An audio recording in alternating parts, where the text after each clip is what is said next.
사도행전 7장 54절에서 60절까지 말씀을 오늘은 살펴볼 것입니다. 스데반은 유대인들에게 예수님이 메시아이시다라는 사실을 증거하였습니다. 그리고 스데반은 하나님께서 메시아를, 너희가 기대하던 그 메시아를 우리 가운데에 보내주셨는데 너희가 메시아를 영접지 아니하고 죽였도다. 이렇게 말했어요. 이 말은 그 앞전의 설교 내용에 의하면, 스데반이 한 설교 내용에 의하면 광야에서 하나님을 대적하고 우상을 섬긴 자들, 금송아지 숭배한 자들, 또 성전 자체가 우상이 되었던 자들, 그들을 하나님께서 심판하셨는데 너희도 그들과 다를 바가 없다 이거예요. 그래서 하나님의 무서운 심판이 이제 곧 쏟아질 것이니 너희가 메시아를 배척한 영으로 하나님께 심판을 받게 될 것이니 시간이 없다. 빨리 회개를 하고 예수님을 구세주로 영접하라, 이 뜻이었던 것입니다. 여기까지가 스데반이 설교한 내용이었고, 이제 스데반은 오늘 본문에서 순교를 당하게 됩니다. 54절에서 56절, 사도행전 7장 54절에서 56절까지를 우리가 함께 읽겠습니다. 저희가 이 말을 듣고 마음에 찔려 서로 향하여 이를 갈거늘 스데반이 성령이 충만하여 하늘을 우러러 주목하여 하나님의 영광과 및 예수께서 하나님 우편에 서신 것을 보고 말하되, 보라, 하늘이 열리고 인자가 하나님 우편에 서신 것을 보노라 한데, 심령이 완악해서 하나님 앞에 교만한 자들은 진리의 말씀을 들을 때에 크게 반발을 합니다.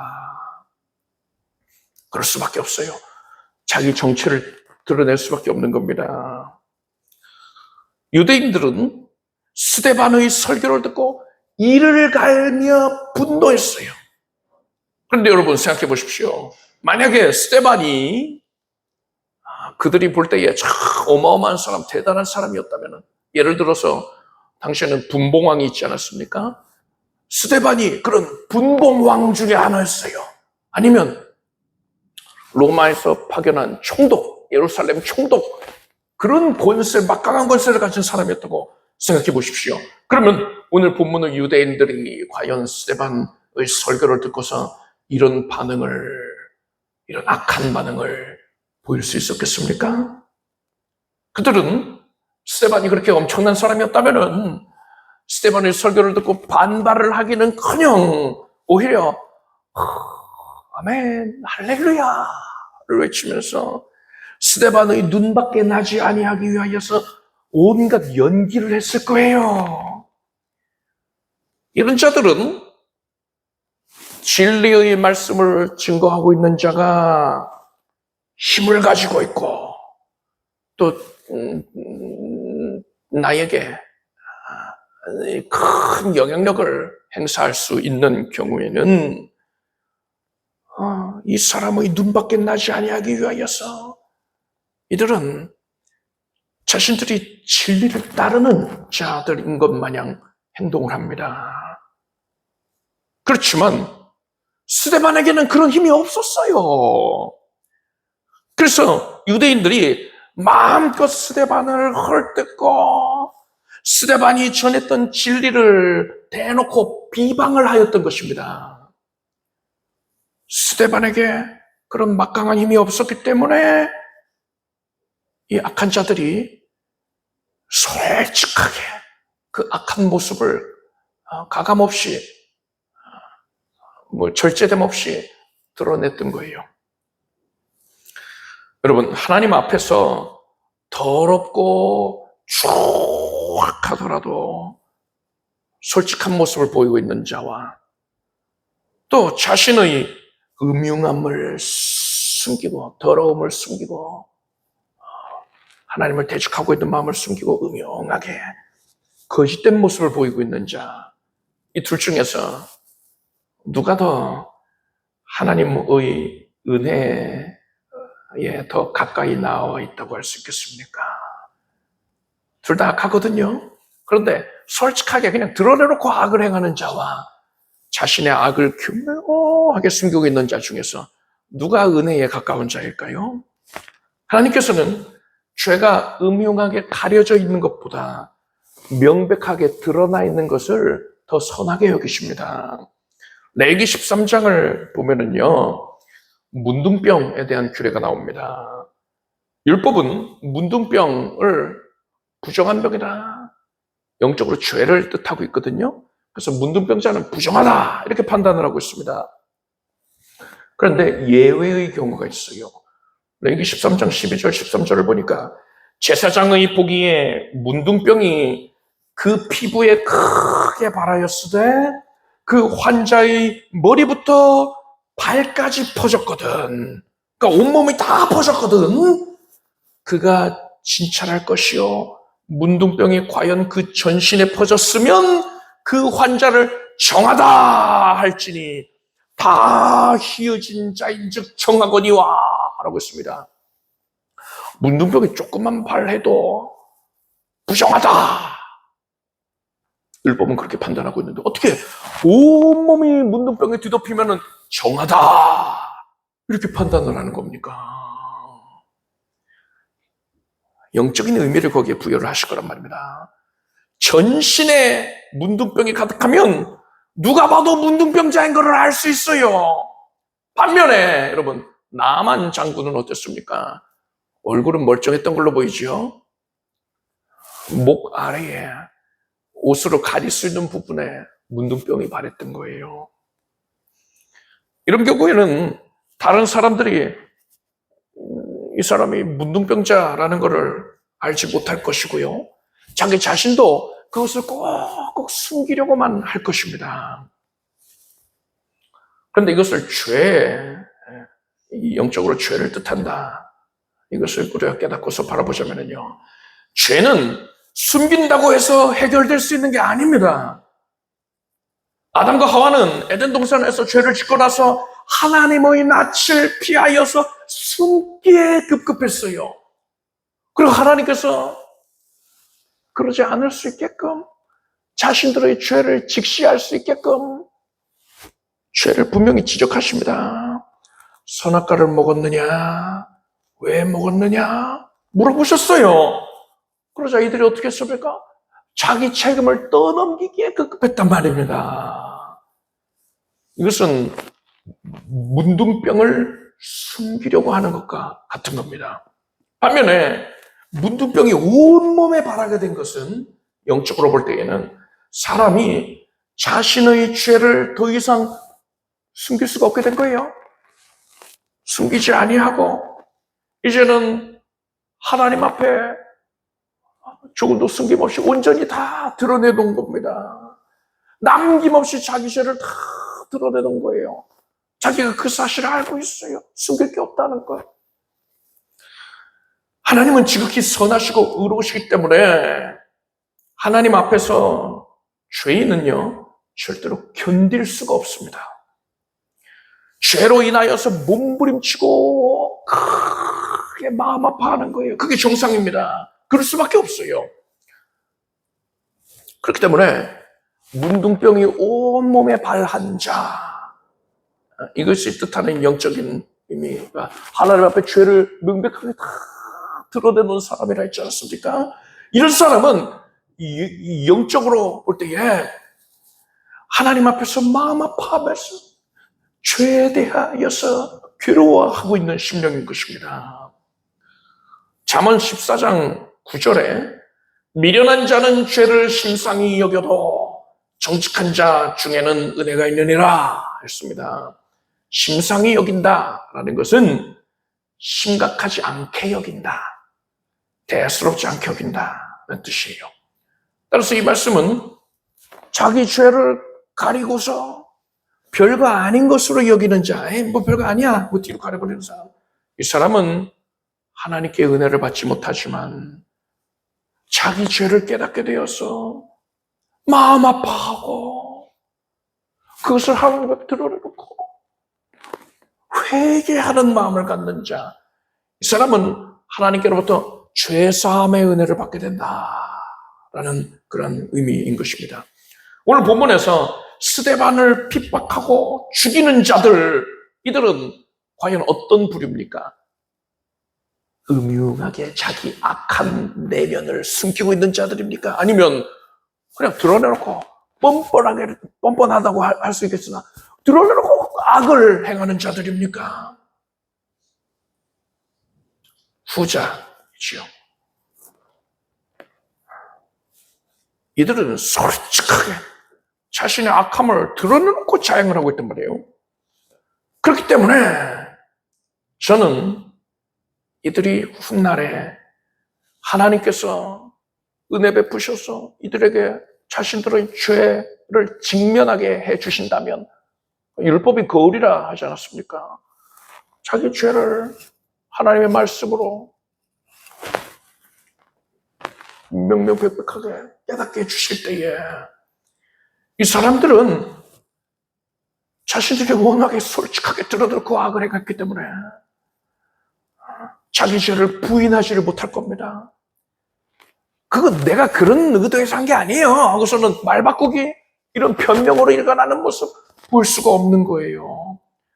자신이 지은 죄를 인정할 수밖에 없게 되는 거예요. 그래서 이러한 자들, 대놓고 악을 행한 자들은요, 음흉하게 은닉하고서 솔직하지 못하게 악한 자들보다 하나님의 은혜를 받을 때에 더 유리한 입장이 있다 할 수 있는 겁니다. 여러분, 이러한 은혜를 받은 가장 대표적인 인물이 누굽니까? 사도 바울이에요. 그래서 우리가 이 사도행전에는 주목할 만한 인물이 두 명을 뽑을 수가 있는데, 베드로와 바울입니다. 베드로보다는 바울이 좀 더 많이 부각이 되고 있어요.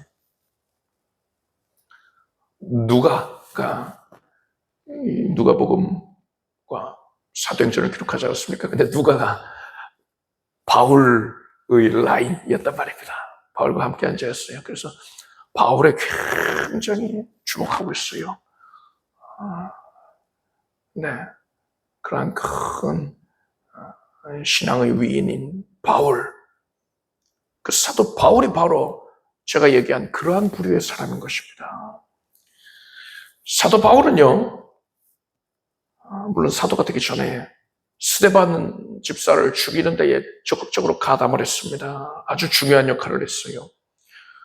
그리고 그 이후에는요, 하나님께서 은혜의 빛을 비춰주시니까 자기 죄를 깨닫게 된 겁니다. 내가 그동안은 영적으로 눈이 멀어 있는 자와 같았구나. 이것을 이제 하나님께서 직접적으로 경험하게 해주신단 말이죠. 그래서 바울이 나중에 뭐라고 고백을 합니까? 내가 죄인 중에 괴수로다. 자기 죄를 명명백백하게 인정하고서 그것을 인하여서 마음 아파하고 그것을 인하여서 하나님 앞에 더 낮은 마음을 갖게 되는 겁니다. 그래서 하나님의 은혜가 부어지고 그 위에 더 부어져서 하나님이 맡기신 사도로서의 사명을 능력 있게 넘치게 감당할 수 있게 된 것이지요. 이런 것들을 생각할 때에 우리가 이제는 마음가짐을 달리할 수 있어야 돼요. 은사에 대한 마음가짐을 달리할 수 있어야 됩니다.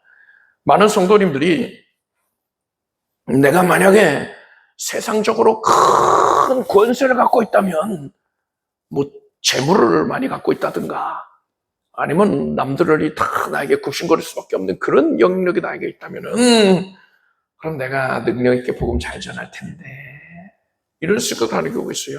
그래서 하나님, 내가 선교에 이바지할 수 있도록 돈을, 경제력, 물건을 내려주십시오, 이렇게 기도하는 거죠. 절대 나쁜 기도 아닙니다. 저는 나쁘다고 얘기하는 게 아니에요. 생각을 조금 달리할 필요가 있다, 이 얘기를 하는 거예요. 자, 그런데 여러분, 우리가 만약에 사람들이 다 흠모하고 사람들이 나에게 잘 보여야만 할 만큼, 또 사람들이 나를 두려워할 만큼 나에게 막강한 권세가 있다면요, 내가 복음 전할 때에 사람들이 적극적으로 관심을 갖는 모습을 보일 겁니다. 당신 오늘 나랑 이번 주일에 나랑 교회 같이 갑시다 하면 예, 알겠습니다. 뭐 예를 들어서 아이고 사장님 알겠습니다 하고서는 따라 나올 수 있죠. 저 그런 경우 많이 해봤어요. 어떤 뭐 중대장님이 부대원들을 이렇게 데리고 나오는 그런 경우들도 많이 봤단 말입니다. 그런데 이렇게 그 영향력에 굴복해서 사람들이 복음에 관심을 갖는 듯한 모습을 보이고 하지요. 그런데 그와 동시에 이런 영향력의 은사를 갖고 있는 경우에 큰 부작용도 뒤따른다는 걸 우리는 알아야 돼요. 그 부작용이 뭡니까? 그 사람들이 나에게 잘 보이기 위해서 하나님 앞에서는 솔직한 모습을 보이지 않게 된단 말이에요. 그래서 내가 가지고 있는 그 권세가 그 사람들이 하나님 앞에 솔직하게 나와서 솔직하게 자기 자신의 모습을 대면하게 하는 데에 오히려 걸림돌이 될 수도 있다는 사실입니다. 뭐 항상 그런 건 아니겠지만은 그런 부작용도 따를 수 있다는 걸 우리는 알아야 됩니다. 그러면은 그런 권세라든가 영향력 이런 것에 대한 은사는 구하면 안 된다는 겁니까? 그게 아니라 했잖아요. 복음을 전하는 데에 있어서 세상적인 영향력을 가져야지만 감당할 수 있는 일들도 분명히 있습니다. 따라서 영향력의 은사가 반드시 필요한 경우들이 얼마든지 있을 거예요. 그렇지만 세상적인 그러한 권세나 영향력의 은사, 재물 이런 것들을 소유하지 못하였다고 해서 이 사람이 소유한 자에 비하여서 열등한 게 절대로 아니라는 거예요. 권세를 가진 자는 그 권세를 이용해서 복음을 전하기에 합당한 그것에 적합한 일에 쓰임을 받으면 되는 것이고요. 권세가 없다면 다른 사람들을 하나님 앞에 솔직하게 세우게 하는 데에 그 귀중한 일에 쓰임을 받게 되면 되는 것입니다. 이러한 두 가지 경우 모두 다 귀한 거예요. 우열을 가릴 수가 없습니다. 반드시 필요한 것이지요. 하나님께서 사용하시는 방법이 다를 뿐이다 라는 겁니다. 따라서 우리는 나에게 어떤 세상적인 권세가 주어졌다고 해서 절대로 하나도 응수될 거 없어요. 내가 남들보다 많이 잘났나 봐. 다른 성도들보다 내가 귀하게 쓰임받고 있는 거야. 이런 생각할 거 없어요. 그리고 그러한 권세가 없다 하더라도 하나도 위축되거나 불만족할 필요도 없는 겁니다. 나는 그런 은사가 없으니까 복음을 못 전하겠어. 이런 생각하면 안 되는 거예요. 여러분은 은사 자체에 연연할 것이 아니라 하나님께서 나에게 주신 그 은사에 감사하면서 주신 은사 안에서 은사에 맞게 각양의 모양으로 복음을 적합하게 전하는 데에 쓰임받기를 바랍니다.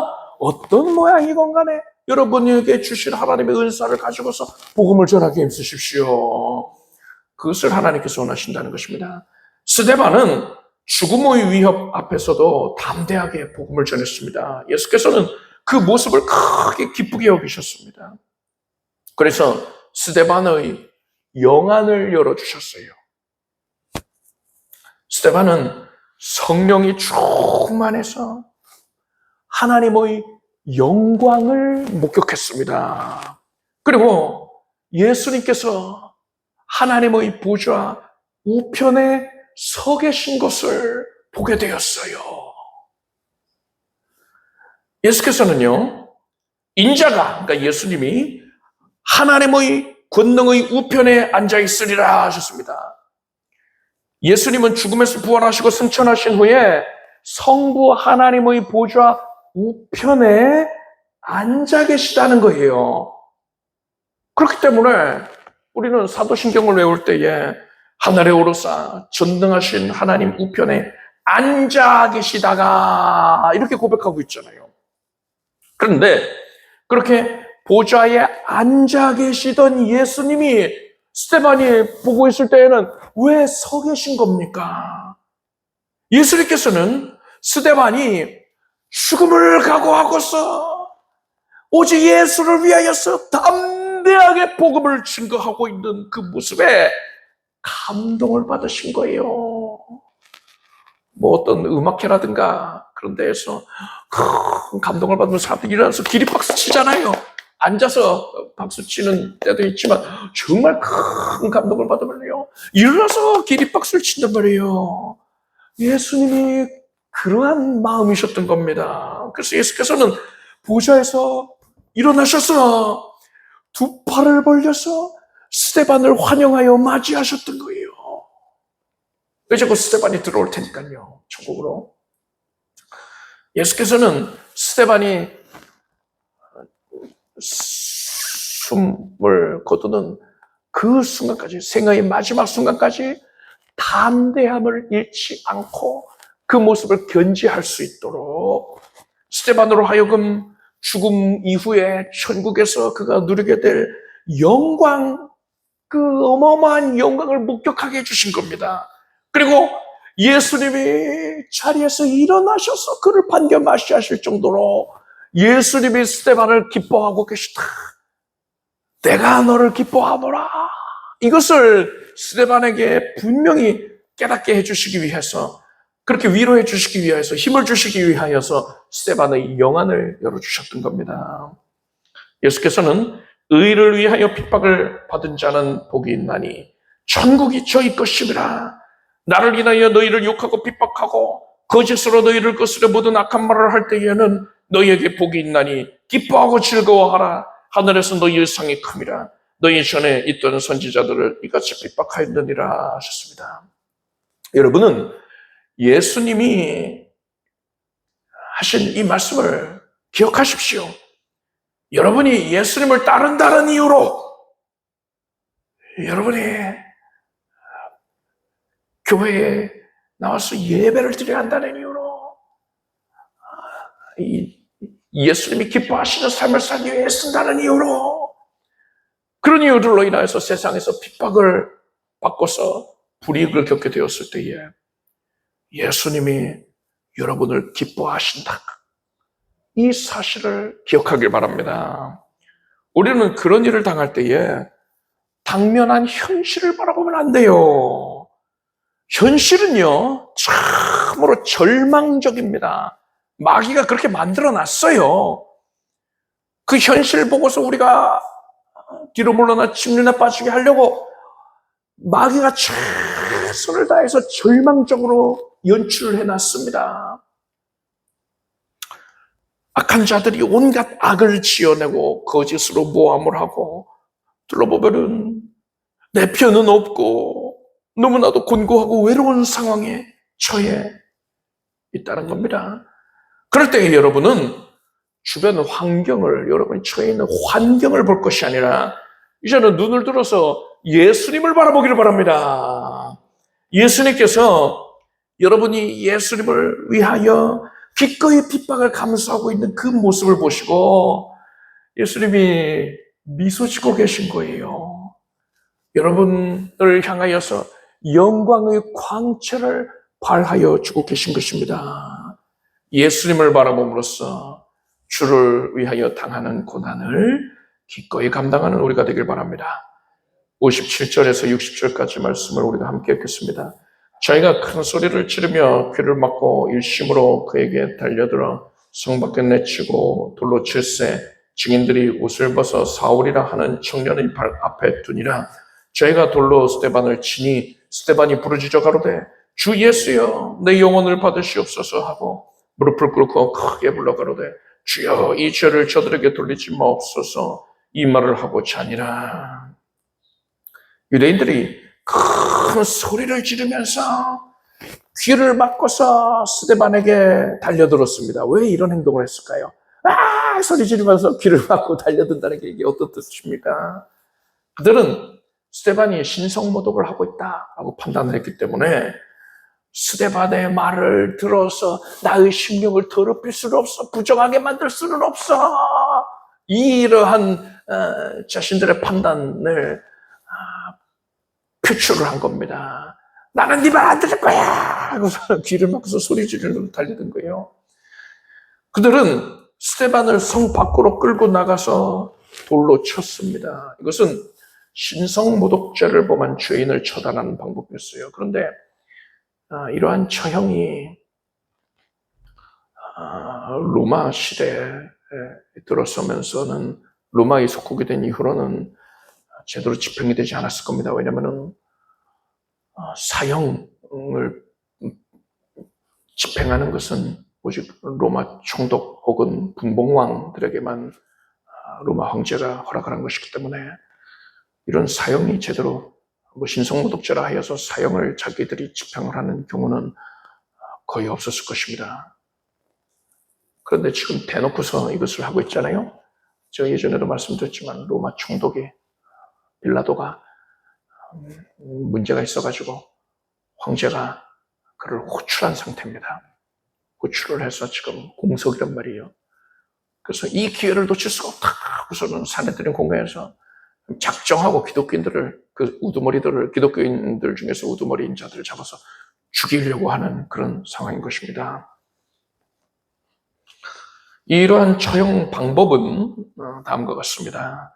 먼저 뾰족한, 제법 뾰족한 돌, 망치같이 생긴 돌이라고 보시면 됩니다.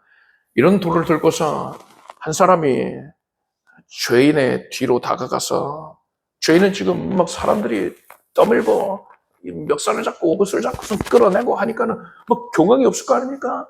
그렇게 성 밖으로 끌려 나오면은 누군가가 돌을 들고 와가지고서는 이 사람의 뒷덜미를 내리칩니다. 그러면은 맞은 사람이 무릎을 꿇게 된다던가 쓰러지든가 하지 않겠습니까? 이렇게 저항하지 못하게 된 상태가 됐을 때에 사람들이 에워싸고서 이 사람을 향하여서 돌을 던지는 거예요. 뭐 작은 조약돌 아니에요. 큰 돌을, 들기도 힘든 그런 돌을 던지는 겁니다. 맞으면서 머리가 퍽 소리가 나면서 깨지는 거예요. 팔, 다리, 허리뼈가 됐든 맞는 쭉쭉 뼈가 분질러지는 소리가 나고 살이 파헤쳐지고 하는 것입니다. 그렇게 죄인은 온몸의 뼈가 바스라진 채로 피투성이가 된 채로 쓰러져서 죽게 되고 그 위에 돌무더기가 쌓이는 겁니다. 사람들이 쓰러졌는데도 계속 돌을 던져요. 그래서 돌무더기가 생기는 겁니다. 이것이 신성모독을 한 자에 대한 심판인 거예요. 그런데 이러한 형벌을 집행할 때에는 반드시 증인을 세워야 했습니다. 이 증인의 역할은 이렇게 돌 맞아 죽은 사람은 하나님을 모독한 자다. 그러니 죽어 마땅한 자인 것이고 이 사람에게 돌을 던져서 이 처형을 집행하는 데에 가담한 자들은 하나님의 뜻을 행한 자들이니 죄가 없다. 이들에겐 죄가 없다. 이것을 증거하는 역할을 했습니다. 그리고 돌 던지는 사람들은 돌 던지기 전에 자신의 겉옷을 벗어서 이 증인의 발 앞에 두었습니다. 이렇게 둔 거는 아우 더워 하고서는 더 적극적으로 던져야지 하고 벗은 게 아니라 증인에게 당신은 나를 위해서 반드시 증거해 주셔야 됩니다. 이후에 내가 이 일로 인하여 어떤 문제도 겪지 아니하도록 당신이 책임져 주셔야 됩니다. 라는 의미에서 그에게 내 옷을 맡긴 거예요. 이때에 여러분 이렇게 중요한 역할을 감당하는 증인, 이 증인을 길거리에 지나가는 사람 중에 아무나 붙잡아가지고서는 세웠겠습니까? 그럴 리가 없지요. 이 사람이 만약에 말도 떠듬떠듬하고 논리적으로 말하지도 못하고 하는 그런 사람이었다면은 이 돌을 던진 모든 사람들이 살인죄로 처벌을 받을 수도 있는 겁니다. 그리고 이 사람이 거짓말쟁이에 사람들에게 신뢰를 받지 못하는 자였다면은 신성모독을 범하였어 하는데 누가 그거를 받아들이겠습니까? 이 증인은요, 당시 유대 사회에서 신앙적으로 절대적으로 백성들에게 그 신앙적인 면에 있어서 인정을 받는 자여야 했단 말입니다. 유대교의 지도자급 인사여야 하는 것이고 유대 사회 내에서도 절대적인 영향력을 행사하는 그러한 사람이어야만 했던 겁니다. 오늘 본문을 보면 사울이라는 청년이 이러한 증인으로 세워졌다 했어요. 이 청년이 바로 사도 바울입니다. 사울은 히브리식 이름이고, 그래서 히브리인들, 유대인들에게 다가갈 때는 사도 바울이 사울이라는 이름으로 다가갔고요. 이방인들에게 다가갈 때는 로마식 이름인 바울이라는 이름으로 다가갔습니다. 그런데 이 사도 바울이 되는 이 청년이 굳이 청년이라고 표현한 거 보면은 대단히 젊은 나이일 것인데, 그런데도 불구하고 유대 사회에서 크게 인정을 받고 있었다는 거예요. 원래 이 바울은 당시 유대 최고의 학자라고 일컬어지는 가말리엘의 아래에서 공부를 했습니다. 그러니까는 우리날로 치면은 가말리엘 교수 밑에서 박사학위를 받았다 이렇게 얘기할 수 있죠. 가말리엘의 영향으로 인하여서 바울도 이 당시에는 크게 인정을 받고 존경을 받는 학자의 위치에 이르게 되었을 것입니다. 그리고 지금 스데반을 죽이는 일은 사내들인 공회에서 주도하고 있거든요. 이것을 볼 때에 바울이 바로 사내들인 공회의 일원이었을 수도 있습니다. 유대 사회에서 최고 엘리트 그룹 중에 하나였던 것이죠. 이런 바울에 대한 이야기는 다음에 다시 살펴볼 것입니다. 이제 계속 바울 나올 거예요. 오늘 우리가 주목할 부분은 이것입니다. 유대인들이 스데반을 돌로 치는데 스데반이 뭐라고 했습니까?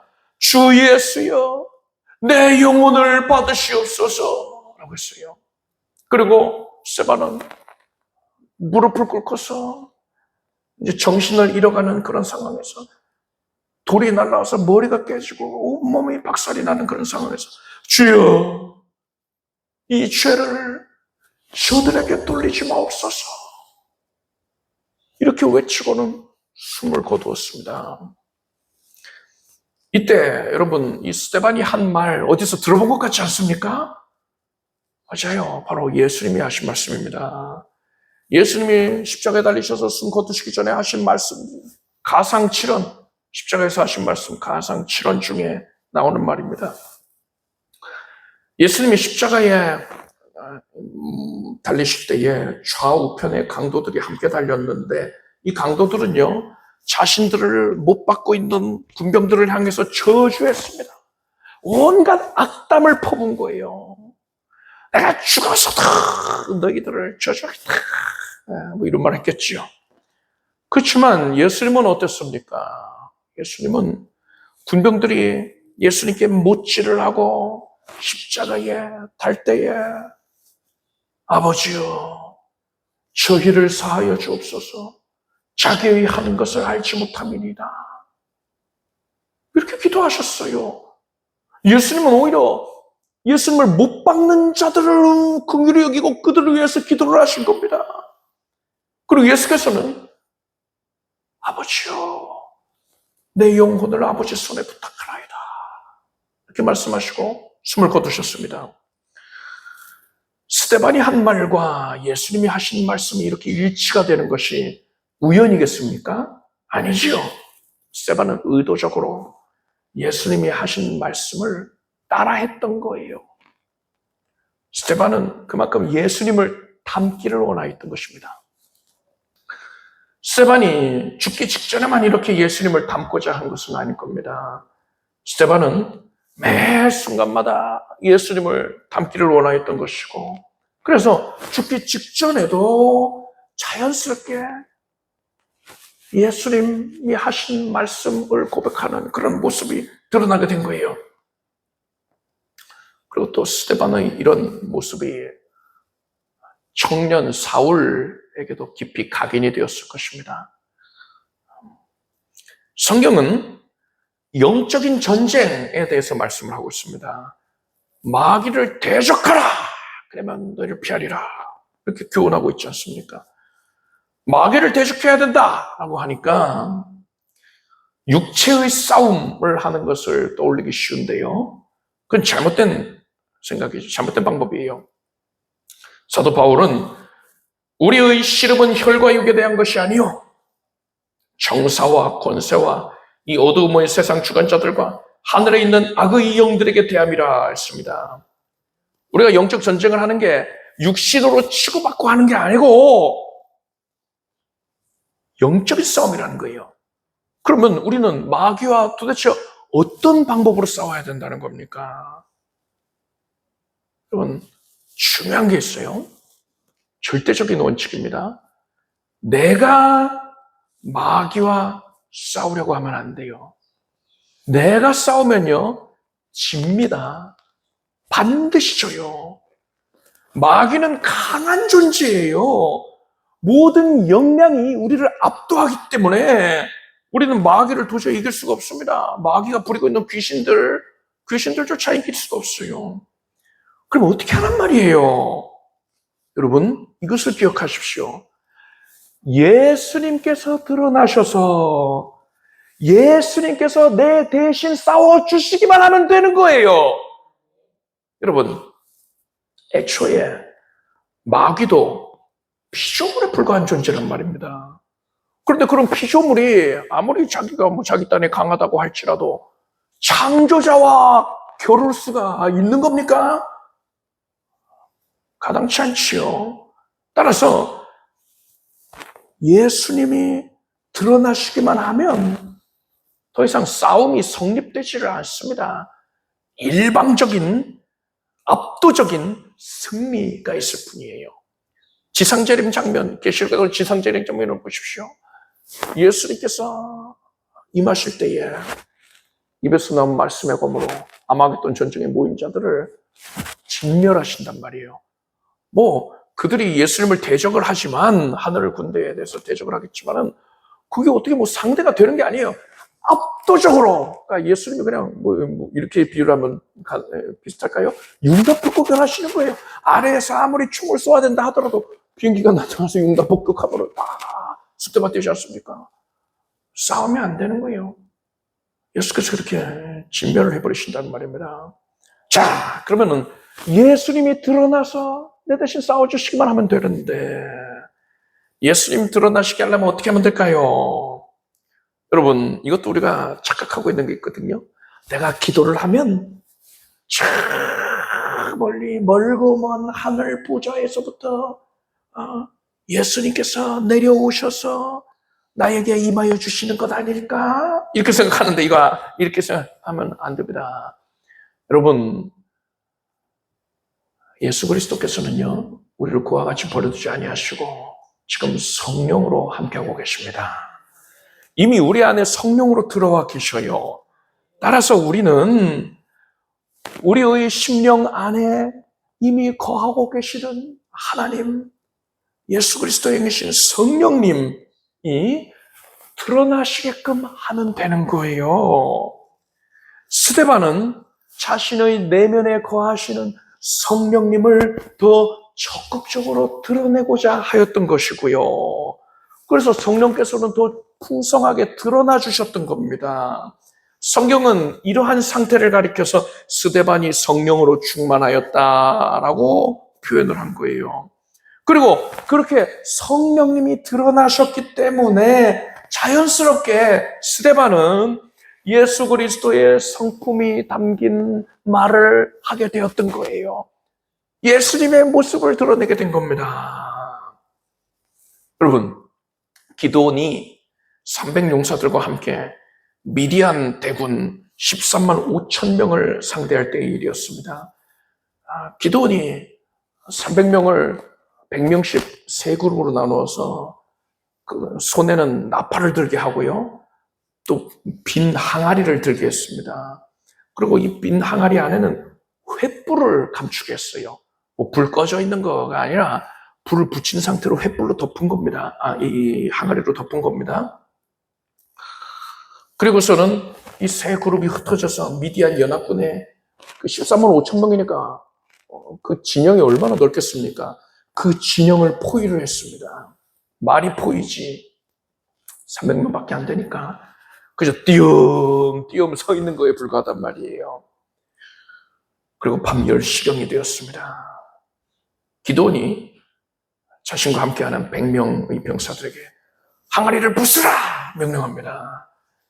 쨍강 와장창창 쨍강 요란한 소리가 여기저기서 들립니다. 그 소리를 신호 삼아서 다른 200명의 병사들도 여기저기서 다 깨뜨리는 거야. 쨍강 소리가 납니다. 미디안 진영의 병사들이 다 잠들어 있는데 보초병들만 순찰하고 있는 거죠.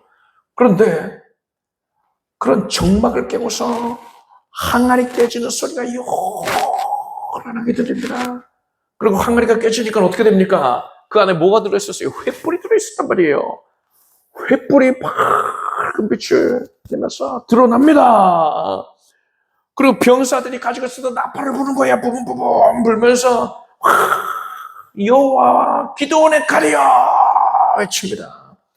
미디안 병사들이 사방에서 막 깨지는 소리가 나고 횃불이 들어올려지고 나팔 소리가 나고 함성 소리가 나니까 깜짝 놀랐습니다. 자다해서 정신이 없는 것도 있지만 이전에 이미 하나님께서 이들에게 두려워하는 마음을 주셨거든요. 정신을 차리지를 못하는 거예요. 공황 상태에 빠집니다. 이들은 어둠 속에서 서로를 적군이라고 여기고서는 칼을 빼어들고선 서로를 죽였습니다. 이 난리통의 미디안 군사들 중에 대부분이 죽임을 당했어요. 그리고 도망치는 무리들을 이 300용사들이 쫓아가서 괴멸을 시켰습니다. 이 사건은 우리가 영적인 싸움에 어떤 자세로 임해야 하는가를 교훈하고 있어요. 이 사건에서 횃불은 영적으로 볼 때 성령님을 의미합니다. 항아리는 뭡니까? 성령님이 드러나시지 못하도록 막고 있는 나의 자아, 나의 아집, 나의 소욕, 죄악된 허물을 뜻하는 거지요. 갈라디아서 말씀에 육체의 소욕은 성령을 거스르고 성령의 소욕은 육체를 거스리다니 이 둘이 서로 대적함으로 너희 원하는 것을 하지 못하게 하려 함이니라 했습니다.